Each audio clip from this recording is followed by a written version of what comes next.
Yes bro, amakuru yawe amakuru ni meza umeze neza ndashima gitari nta kibazo na kimwe.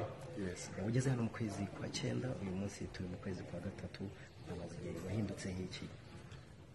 murakoze igihe maze ni kinini nanone ntabwo ari kinini cyane ariko cyahagije. navuga ko ntabwo nakwijaje ngo mvuge ngo nahindutse n'ibi cyangwa se nabaye n'uyu, ariko abantu ubwabo bambona nibo bavuga ati cyo koze umeze gutya byari bimeze gutya, abantu nibo bajudginga umuntu ndi uyu munsi. ndatekereza ko bitewe n'ibintu byinshi twiga hano, ko hano navuga ko ari nka kaminuza y'ubuzima.